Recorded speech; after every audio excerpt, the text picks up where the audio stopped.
Hi, so we'll discuss creative grammar for young writers. So today's session will focus about grammar with writing. And also we'll start with young writers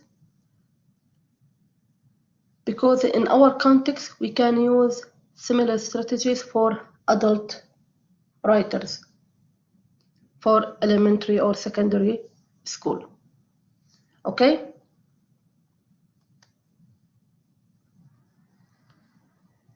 So we'll see how grammar in a curriculum.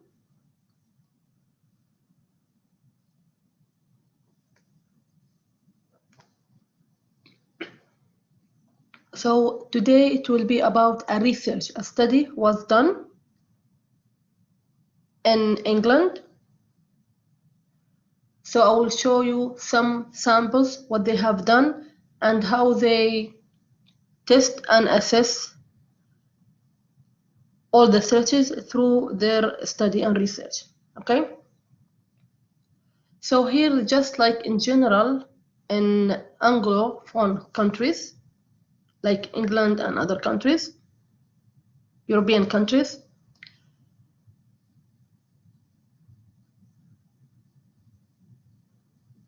so for example, in the US in 1966, in that time, they had a conference and they discussed the issues of grammar.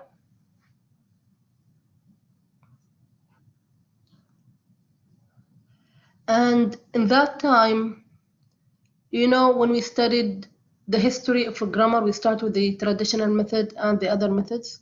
So in that time, in 1966, they had some kind of rejection for grammar teaching. But then, as we mentioned, they started to have with more modernized, even for teaching grammar. So if we think about policymakers, because also we have, you know, the curriculum development. So you have to know what the opinion of the policy makers. So for over 50 years, what they think.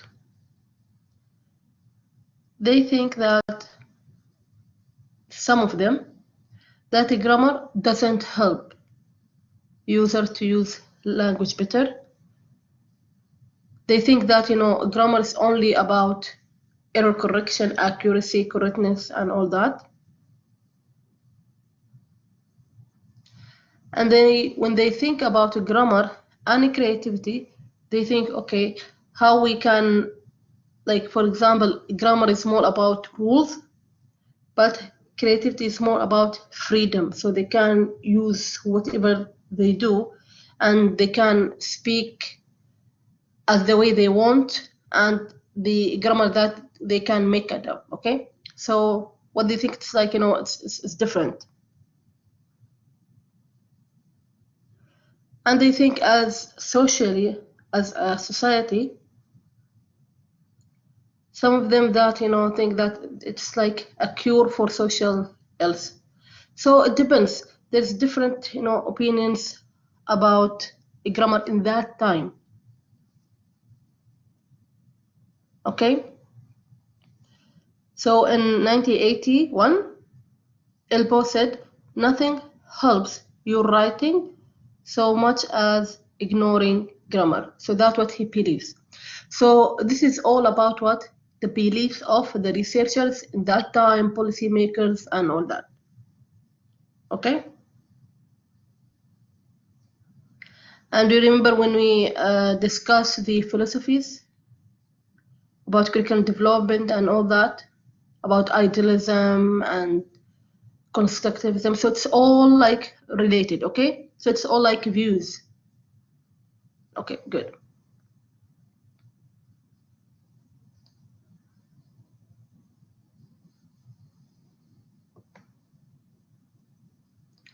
So in England, the UK as an example, when they have their national curriculum.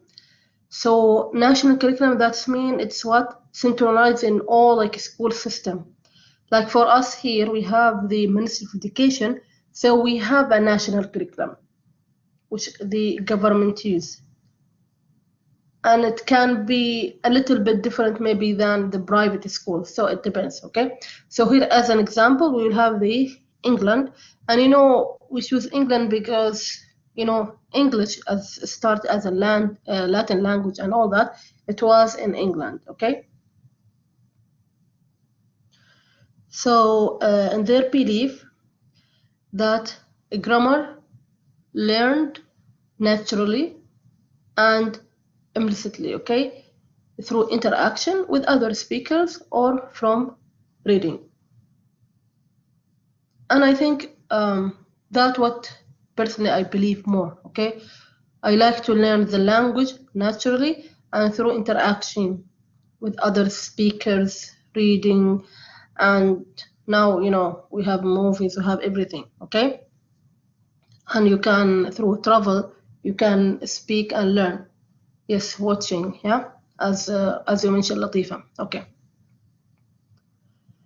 If we mention the opposite, the explicit knowledge, it's also important because it gives you more like consciousness control and choice in the language.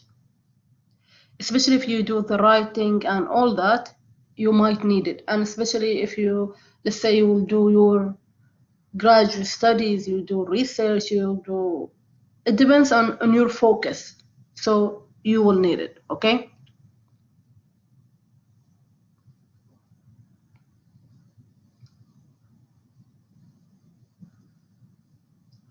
So how they do it?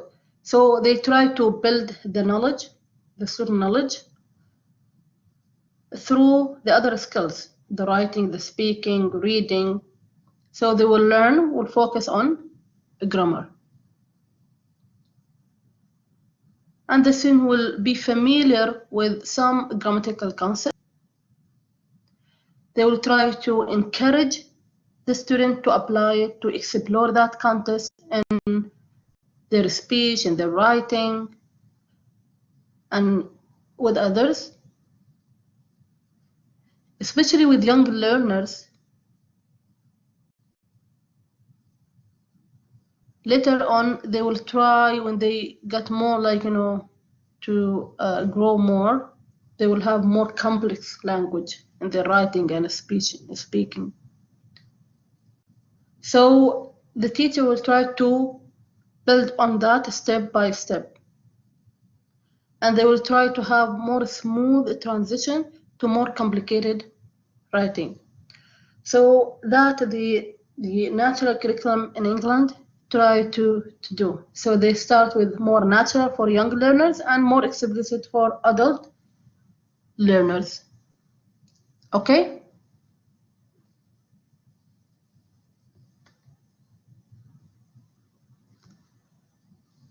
So when we think about grammar in the curriculum, so why we teach grammar?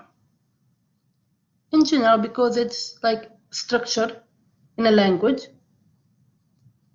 Try to avoid any errors or mistakes in speaking, writing.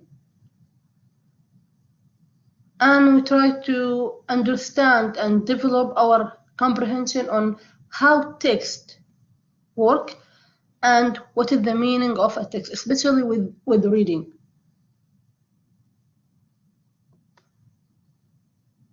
So here, as I said, today it will be about research on grammar teaching.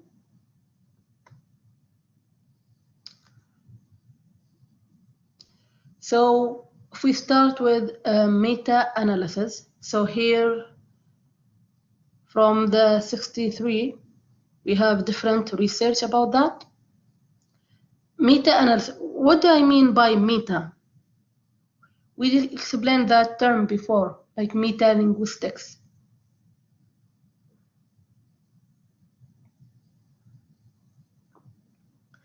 Yes, no, Salama and Latifa? By writing, yeah? What does it mean? Meta, the term meta-analysis?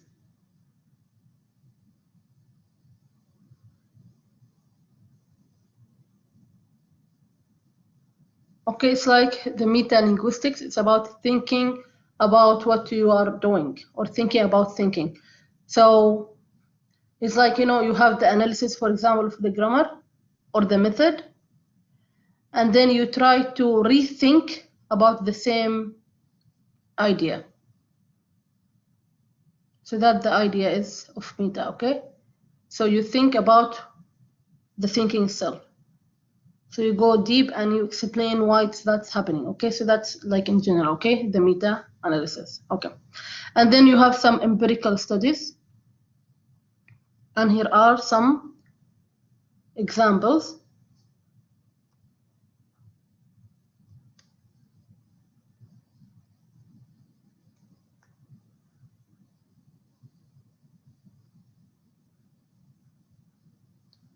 So here, if we think about the studies of empirical and also the meta-analysis, so the empirical research is not that strong, and the same studies are often cited in each successive meta-analysis. So the weaknesses that the study investigate teaching a grammar course and teacher writing separately. So when they do those research, they are separate. Like how you teach it is different than you teach grammar or writing. Some of the research, they are in very small scale with a small group.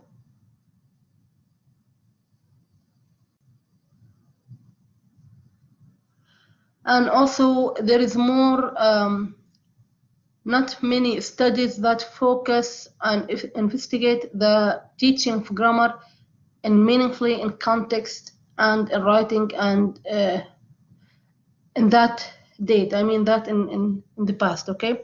Not many, but by now there is more studies about that. Like how you teach grammar and you focus in context.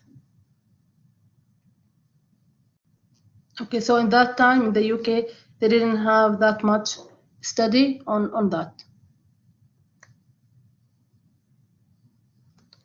If we think about the theories,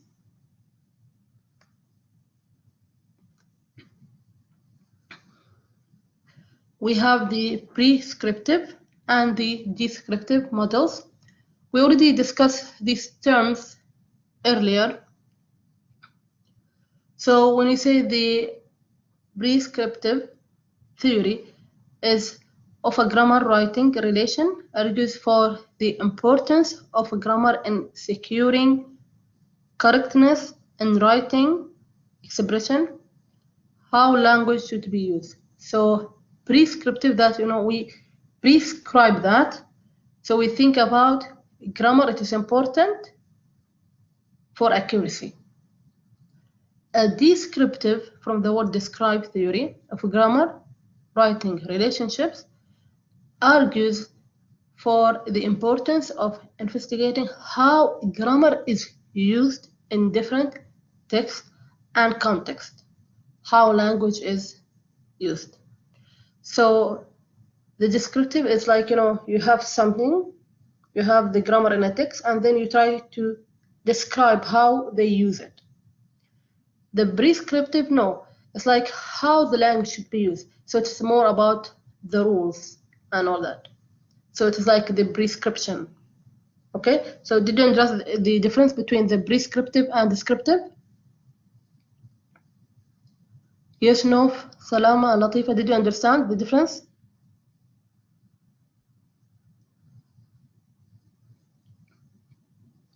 Okay, so the prescriptive is how should be used. The descriptive is how the language is used, okay? So in general, we know that accuracy and correctness in writing is important, but not sufficient to generate good writers. Why? Why accuracy is not usually sufficient in generating good writers? Why is that? What do you think? What do you think?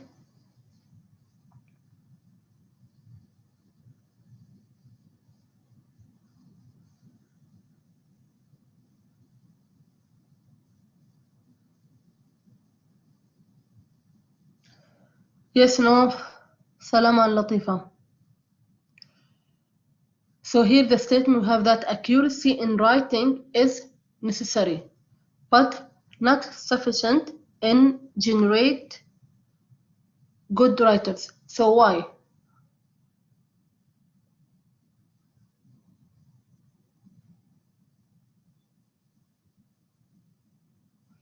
So let me see.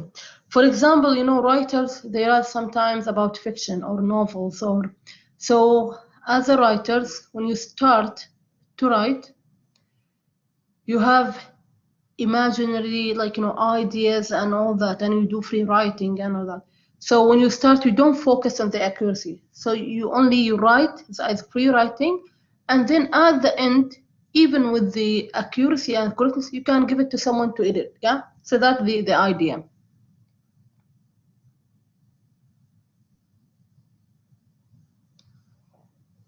Okay. So descriptive view eliminates how written text generates meaning in different contexts.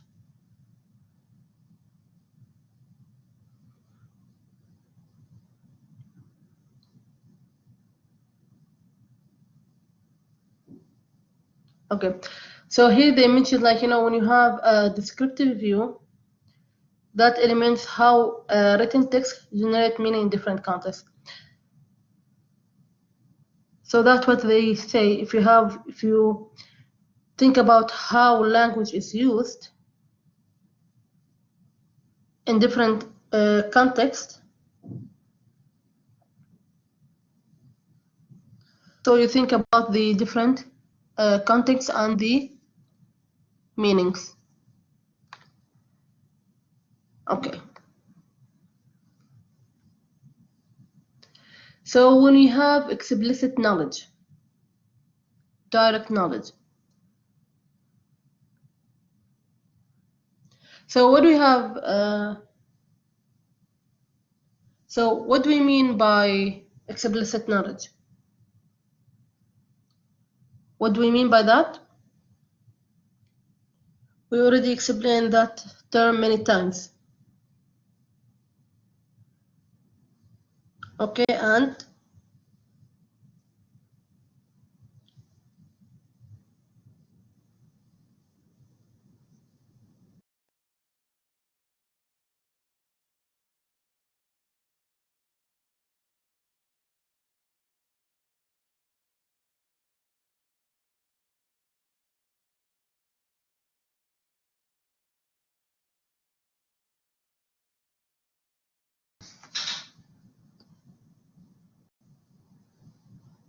okay, so what do you mean by tacit knowledge? So we have the term tacit and explicit. So tacit is only like the implicit. That's what we know, yeah? So it is the opposite. We use the term tacit or implicit. Okay. So tacit knowledge is not tangible or verbalized. Example, recognizing from a facial expression that someone is anxious. Explicit knowledge is codified, recordable, communicable, and verbalized. Example, knowing how to change a tire on a car. So tacit knowledge, it's like implicit, is embedded, it is inside the thing. The explicit knowledge, no, it's you have to have it in details, you have to have code, you have to record, you have okay, so that's the difference between both. We explain that through grammar. So tacit grammatical knowledge is the most important for being an effective language users, and we acquire some substantial tacit knowledge as we learn to speak. Example, young children who overlearn past tense in English. Yes, tacit is similar to implicit. Yes, Latifa. So Tacit grammatical knowledge is important for being an effective language user, and we acquire substantial tacit knowledge as we learn to speak. Example, as young learner who overlearn past tense in English and say we go instead of we went. So when we have the tacit knowledge or the implicit knowledge, you know the example when I give you like walk, walked. So you add the ed, but with irregular verb like go. If you generalize or the children generalize, they will say go. So ed, but the actual and the right is went. So it is irregular. Okay. However, for explicit grammatical knowledge is accessible and usable grammatical knowledge. Example, an adjective provides more information about a noun. Okay, let's say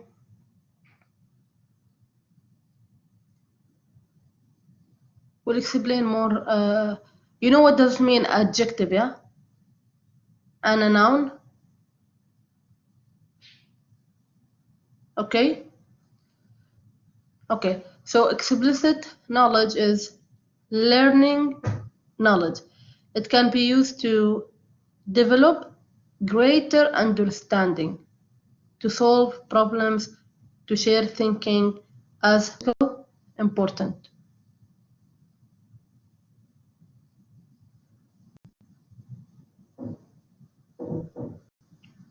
Okay, so explicit, you can have more details, more information, okay?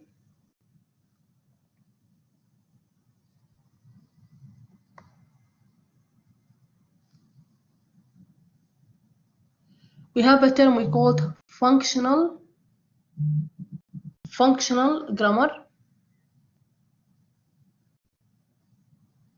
It means that to show the grammar as a meaning-making resource and to describe grammatical categories by reference to what they mean, an insightful mode of entry to the study of discourse. So in that term, they think about the grammar as function. What is the function of grammar? What is the job of the grammar? What does the grammar do? So that's the meaning of that term. So reframing of grammar as more than a description of the structures of language, but fundamentally as resource for meaning making. So for the functional grammar, they think about what? The grammar as a meaning. What does like a grammatical point means? So knowing grammar is knowing how more than knowing what.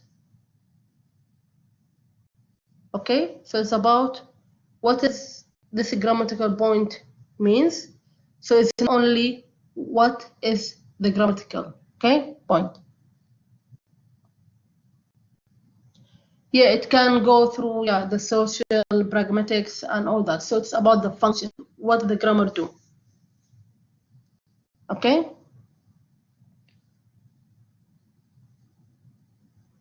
So it's about how we write something. It's as important as what we making meanings.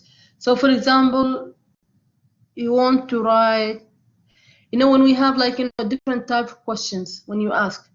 So sometimes you ask questions for what? For permission, to take permission. You ask some questions, it can be as order, or so that's the function of the grammar. Okay? Or maybe sometimes you ask questions, but what you mean is that you are angry about something. Okay, so it's not about just asking the questions. Okay, so it's about how you use that grammar.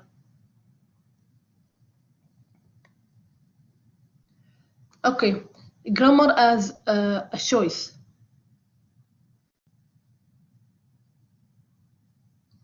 So I think we know grammar as a structure, and that's what we had explained many times. But what do we mean by grammar as choice?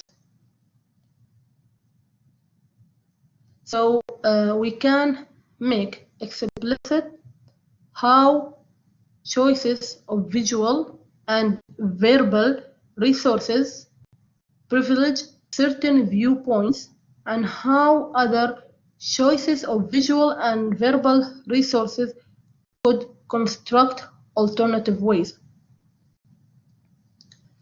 The text itself is an instance. The resource is possible because behind it lies the potential that informs every choice made by the speaker or writer. Okay. So, we have different grammatical points, okay? And even with the function as functional grammar. But sometimes, as a writer or a speaker, you might choose like a specific grammatical point rather than other type of grammatical point. So that is based on your choice. What do you want to say and how the way you want to say it and what type of grammar you will use. Okay, so that's the idea of grammar as choice. We will have different examples, okay? But you got the idea, grammar as choice?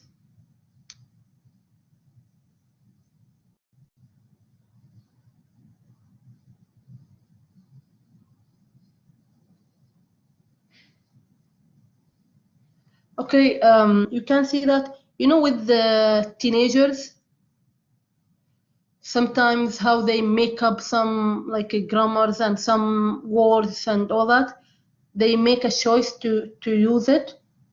So it's similar in the context. Okay?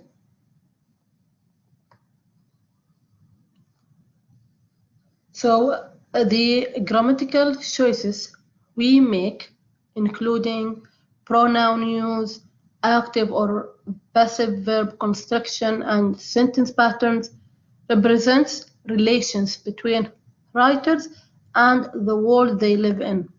Word choice and sentence structures are an expression of the way we attend to the words of others, the way we position ourselves in relations to others.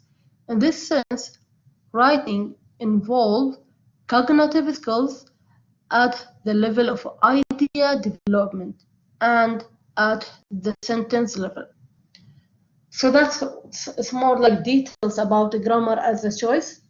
So you, as you write or you speak, you choose what kind of grammar that you will use, in which tense, even is it like continuous or not.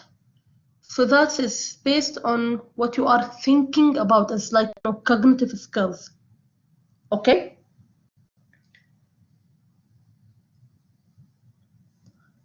So showing learners the grammatical choices writers make and the grammatical choices they can make as writers can alter the way their writing communicates and their understanding of the power of choice.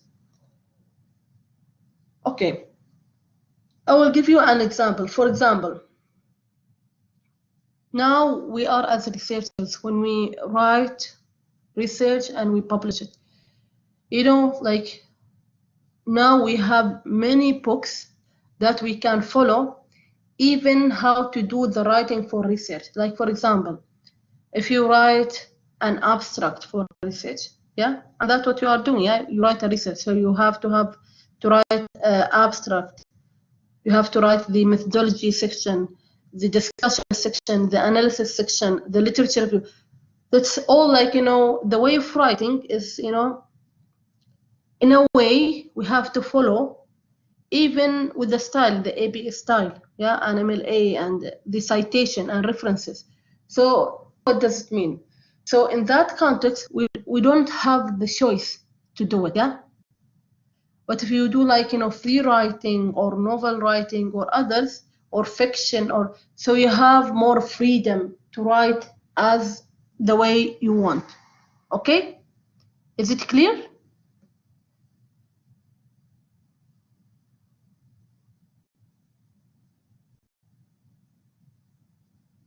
Okay.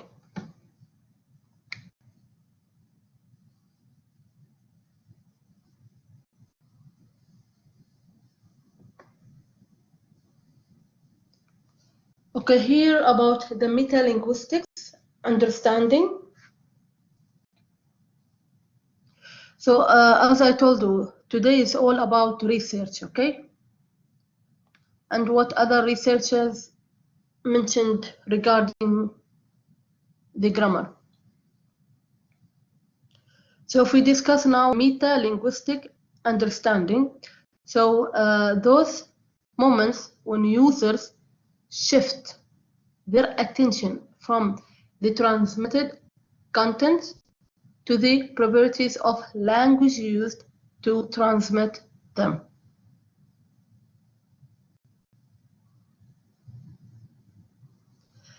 So it's all about,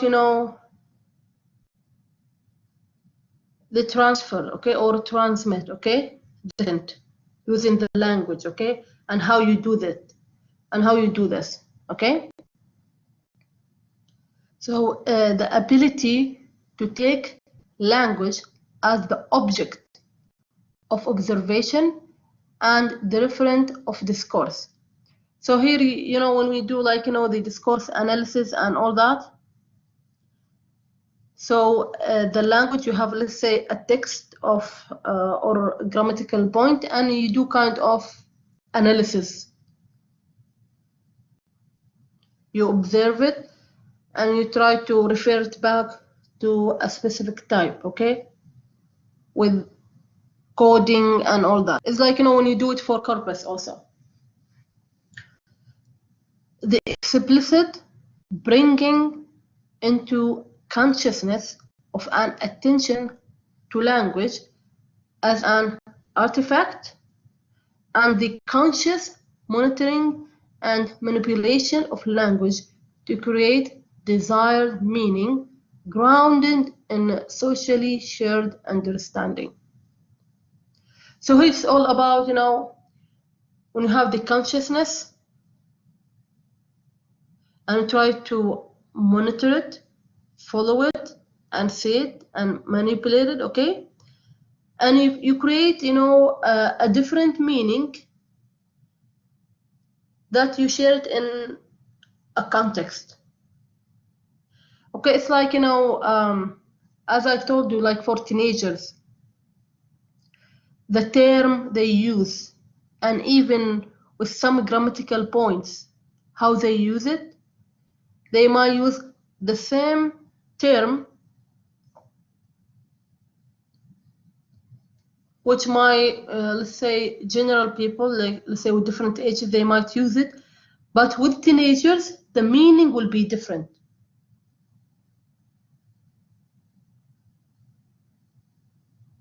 Okay, did you get it, what I'm trying to say? Did you understand? Okay, let's think, okay? If we say like corona, think about this term like now, and let's say if we think about it in like 20 years ahead, after 20 years. So now this year is 2020. So after 20 years it will be 2040, yeah? So now if we mention the term corona, we have different jokes, different ideas, okay? In each, maybe the teenagers, how they use that term can be different for medical stuff. It can be so, okay? But after 20 years, maybe through history, the term can be used in different contexts and in different meanings, different, even as a social understanding can be different. Okay? Like, for example, in the social media, there is a Mexican lady. She gave a birth for twins. Did you see that? So she named her twins, one as virus and the other one as corona. Yeah. So imagine those children when they grow up, what will be, you know, the connection to their names and the understanding, even like with their families, you know, it will have, you know, like a story for that. Okay. Okay. So that the idea of, you know, when you think about metalinguistics, understanding and all that.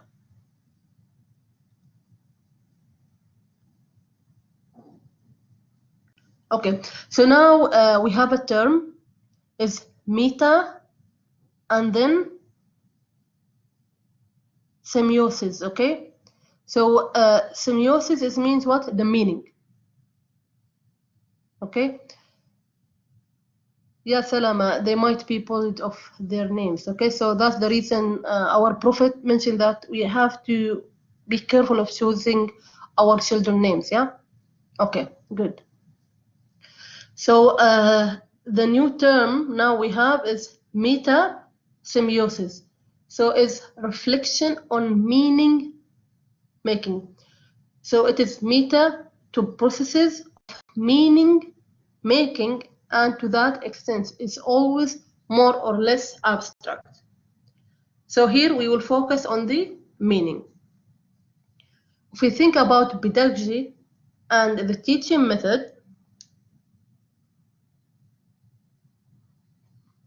so explicit grammatical knowledge and treating grammar as a meaning-making resource develops learning metalinguistics understanding.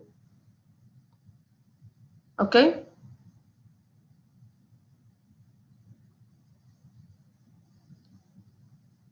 So in these points, we try to connect the meaning to the grammar. Okay. So if we think about grammar and we connect it to the writing.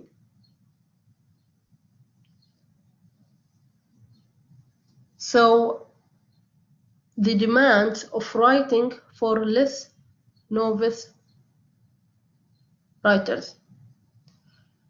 As writers mature and gain expertise, they invest more effort and reflective thought in the task.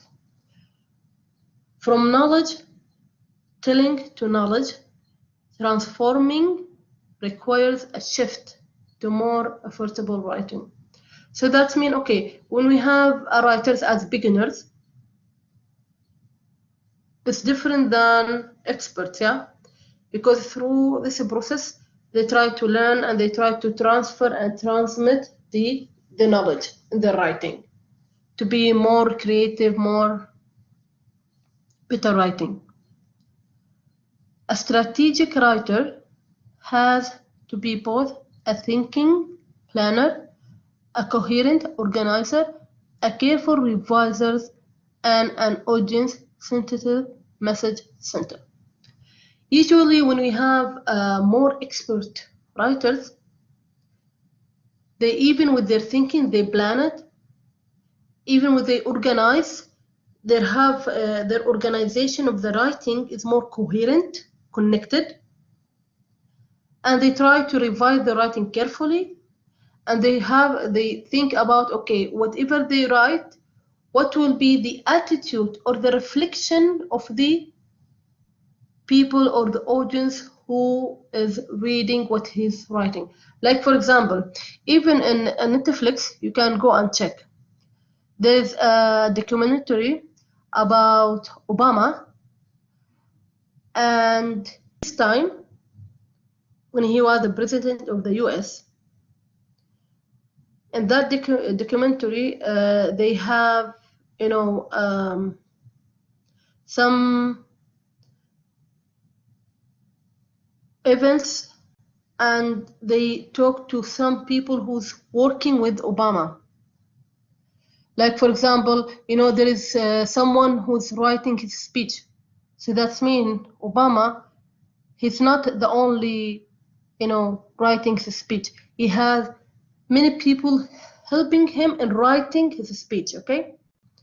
So it's good. From that, you can see how they are, sitting together, they plan what they have to say, and they have to think about, okay, whatever they are saying, how that will affect on the people and the audience. Okay, so this can be what? An example. Okay. Also, another example in our country and in most countries now, because of the coronavirus, when they have conferences about what we will do in our country, what will be the strategy with the pandemic and all that. Okay, so this all about what you have to carefully think when you send a message to the audience, especially with sensitive messages. Okay, that will affect many people in a country. Okay, the difference between learning to talk and learning to write. So it's different, yeah? If you are talking, it's different if you are writing, yeah? Okay. So talk in L1 in your first language is acquired naturally through immersion and social interaction. So it's normal. You learn your first language, you talk to your family, to someone outside your family in the society, and you learn that language, yeah? You acquire it naturally. Writing is a more learned than acquired through acquisitions. Does have a part, as example, the learning about writing acquired through reading. So even in our first language, do you remember when you are young in KG and maybe before that you start to learn how to write? So that's what do you mean, yeah? Writing usually is like you learn it more than you acquire it. Because the term acquisition is more to the speaking. Although in English, patterns of language and speech have many similarities with written text, there are many different differences to be learned. Writing is not a speech written down. Okay, so that means even let's say if we have the English or the Arabic, you have the writing and the speaking. So even with both, sometimes you have different patterns. But I mean, if you are a president, I want you to speak to the audience or to your people. Usually, you use the speech is pre-written. So when you speak it, even it's like a written. So it depends on the context. Okay, it's more formal. It's less naturalistic. Okay.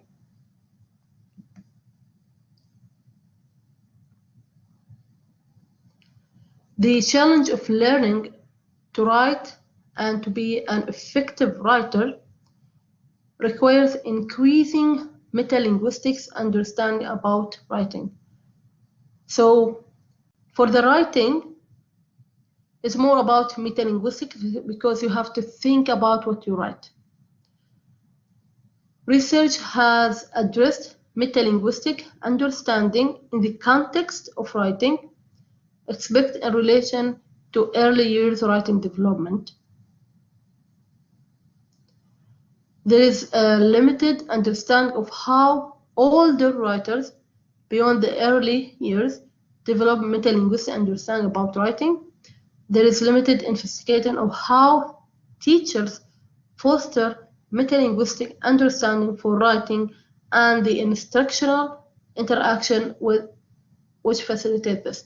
So here is like, when you think about grammar and writing and metalinguistics, it's like, let's say we are as writers, we are as teachers, how we do that. So let's say you are writing, and while you are writing, especially if you are a second language learner, you are not a native speaker of a language. So when you write, also you think about what? Grammar. Oh, did I write it the right way? You know what I mean? So that's the dilemma, yeah? you think about what you write. Did you write it in a grammatical way? Is it accurate or not?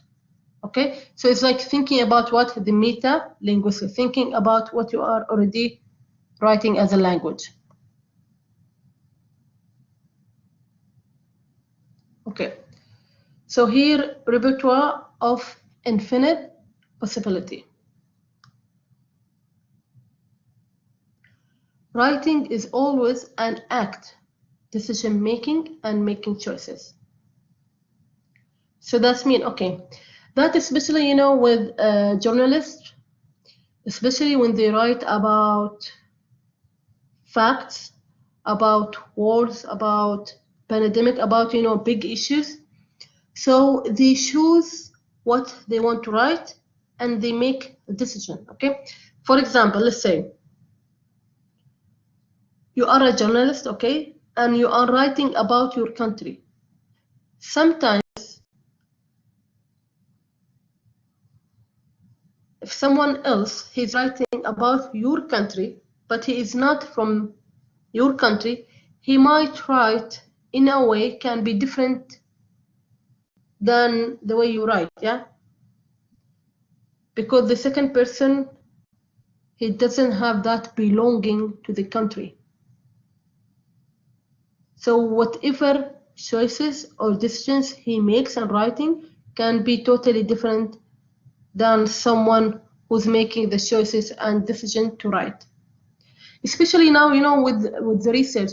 Why, for example, like here in our country, let's say in the UAE, and also in most countries, sometimes we are, as Emirati writers and researchers, we write about the topic and we discuss it because, sometimes we are, belong to the community and we understand the community more. So our making decisions for the writing can be different than the other writers. Okay? So decisions about the storyline, the argument, the character, the title, the structure, message, the phrasing, the words, the font, it's all like, we make that decision. So here, this research, they will focus more about the language choice and the decision the writer makes. They will emphasize on how choice develops independence and autonomy as a writer. So let's say, okay, you are the writers, so that means you are independent when you write, okay? So it's like, you have kind of a freedom for what you write. But like, when we think about the global citizenship, even with this, you have to think about it and you have to be careful of what you write, especially with different countries and different policies. Okay, especially with issues related to the security and all that. Yeah, and here they will discuss, as we said, the repertoire of infinite possibility. We will have more about those terms, okay? So here we'll discuss the research more, what they have done and all that for this research. Okay, so for this research, they have different perspectives. So they have theories regarding grammar and curriculum. They will think about what is the pedagogy or the teaching method that will be used. And they will study more previous study. So that means they did already like literature review. Okay. Here, what is the context for this research?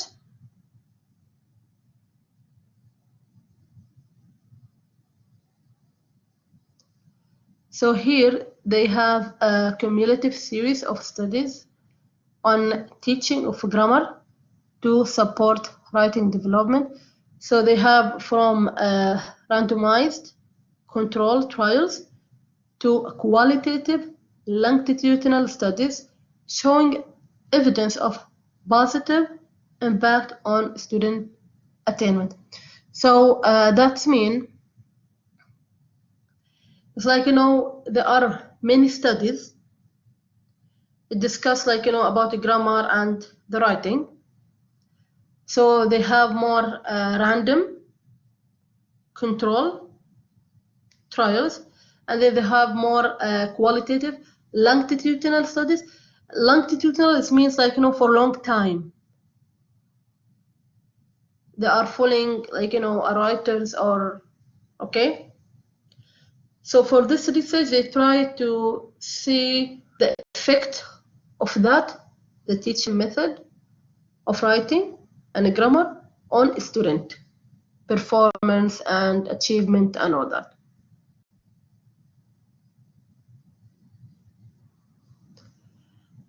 And so they try to develop explicit metalinguistic understanding about writing and a writer. So it's like, the explicit knowledge which can be internalized and acquired. So it's more about, the writing and the writers and how they can do and think about what they write more. Also, this research is discussing the application or the implementation, so how they do it. So that means how teachers adapt the pedagogical approach and the challenges they face. So they have kind of teaching methods. So they check how the teacher did it and what challenges they face. Okay?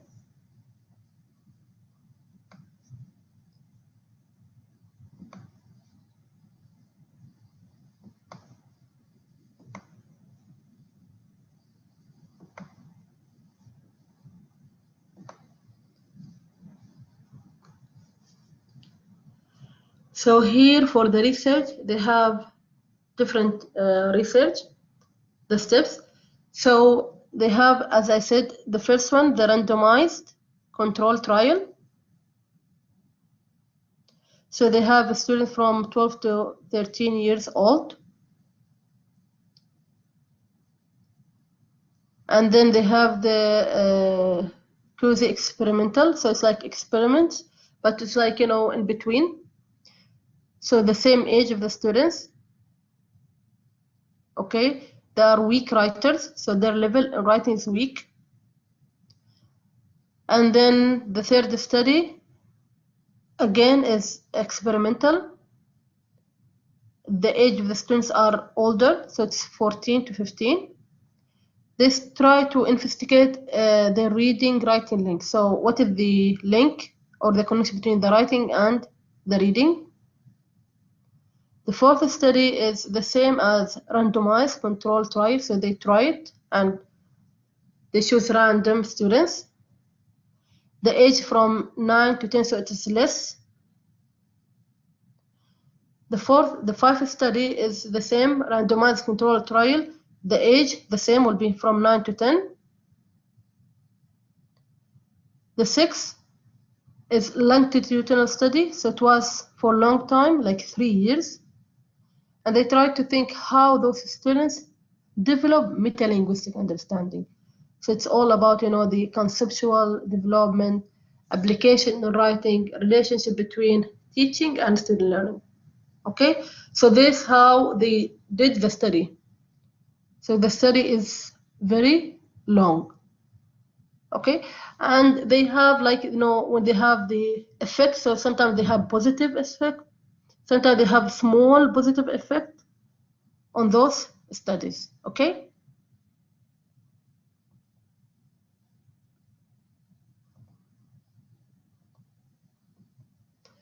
So for this study, what was their conclusion in general?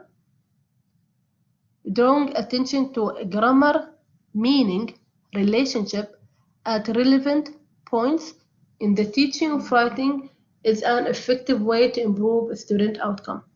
So what they are saying that, when they try to like teach grammar and also they teach meaning, so that was good and improve the student what achievement in writing. It seemed to be generalized across multiple groups, but there are factors which affect its success or otherwise.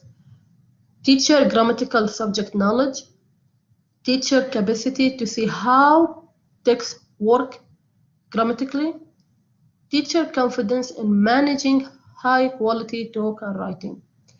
So that means they have different groups. So they think about the teachers. So those studies like affected because different teachers they have different knowledge about the grammar. Different teachers even they see the text with the grammar differently, okay? And also about the teacher confidence. Can they do that with high quality or not? Okay?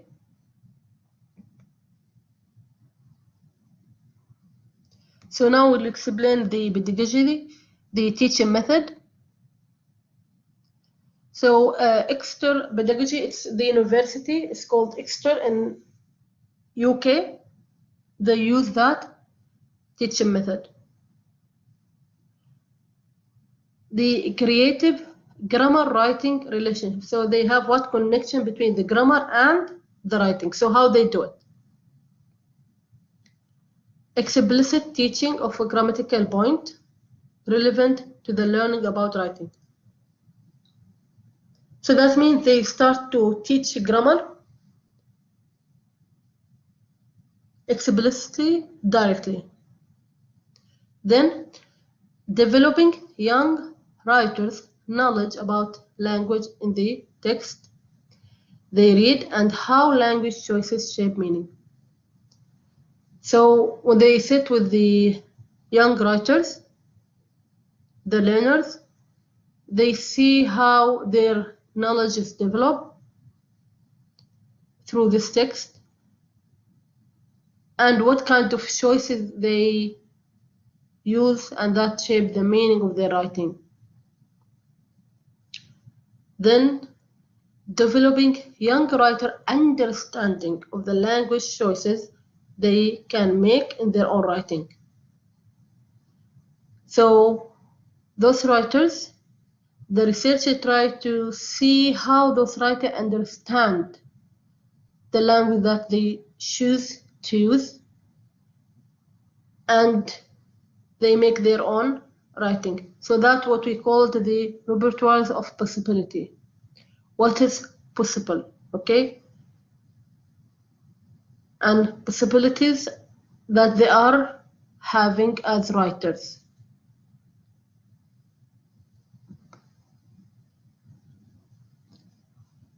So the teaching method, it has some principles, criteria. They call it LEAD, L-E-A-D. There are 4. So the first one is links.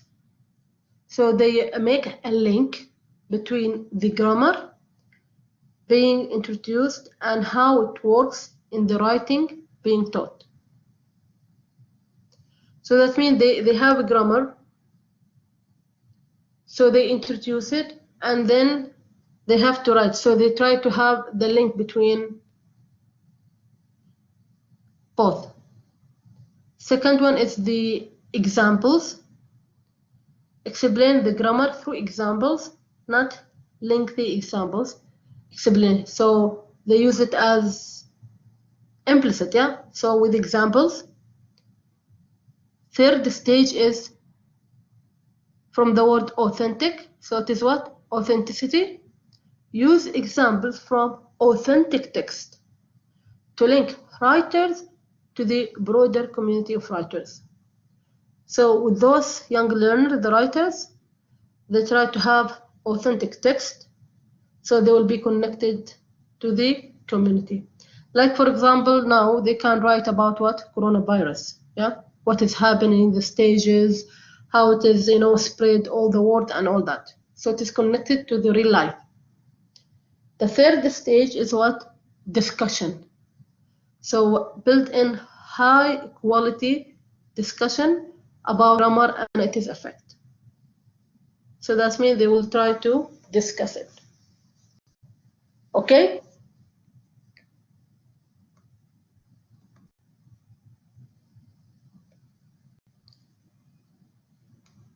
So here we'll illustrate how they do it. So they have the authentic test, and then, okay, so and out of the mist came a figure in flowing green walking across the water.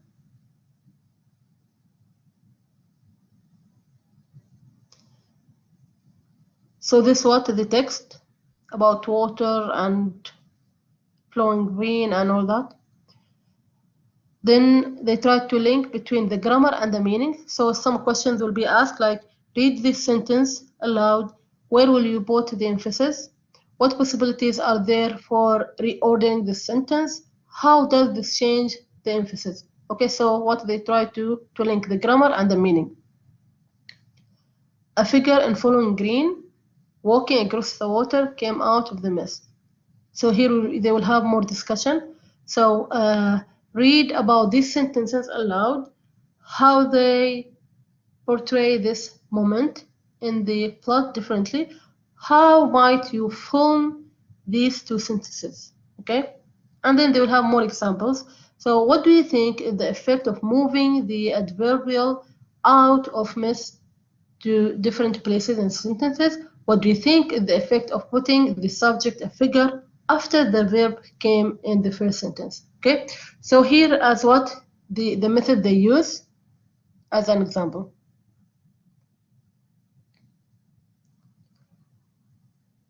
So the principle, so the first one, as we said, is the link. So they link between the grammar being introduced and how it works in the writing text being taught.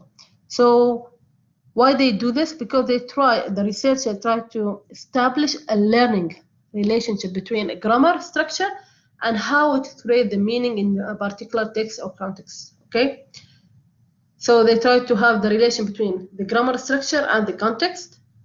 The second one, to make tacit or implicit knowledge explicit, or to create new explicit knowledge which can be internalized. Okay, so from implicit to more what? Explicit to more direct. And then to develop knowledge about how text works. So they try to do all this through what? The link principle or stage. The second one, the example.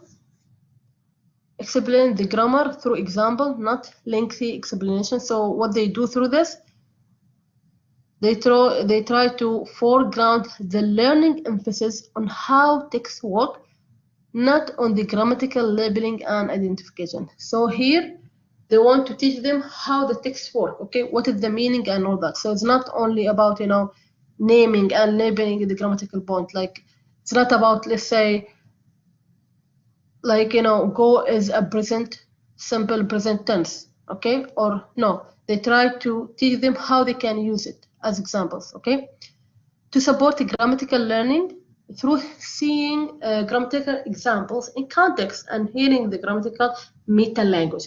So through the example, they understand what the context and the meaning. To avoid using grammatical definitions which are not very accessible to learners. Yeah. So it's not about how you define the grammatical point and you label it. No, it's more about you try to learn it naturally through examples. So it's not like the grammar translation method in this stage. The third principle or the stage, the authenticity. Use examples from authentic text, real text, to link writers to the broader community of the writer. Because you want the learner or the writer to be connected to the society and the community. So why you use this principle? Because to foreground the reciprocal relationship between reading and writing, and between being a reader and a writer.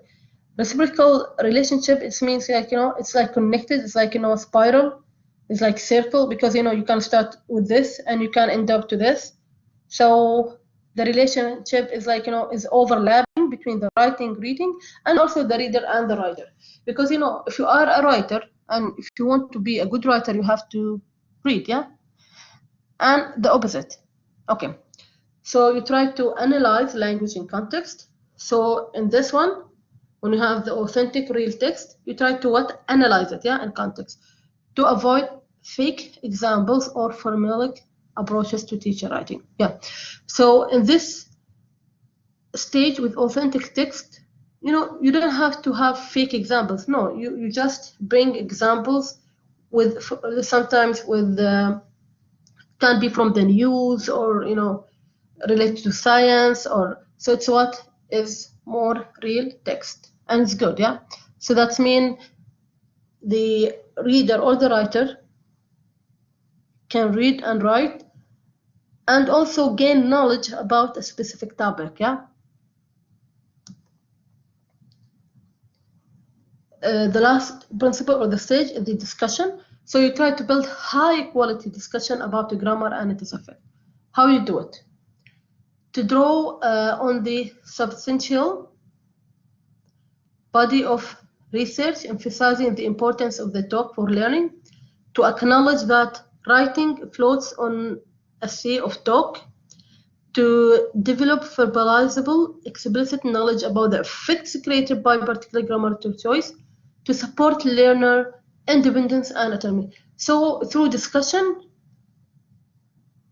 you can do different things, because the writer discuss and you can understand what he or she is thinking about. Okay, so they verbalize. So we think about why they choose to select that specific grammatical point and all that, and at the end the learner or the writer will be what? Independent, yeah, he can do it by himself. So we will stop here, okay? And next class, inshallah, we will continue with this research because it is very interesting. Thank you.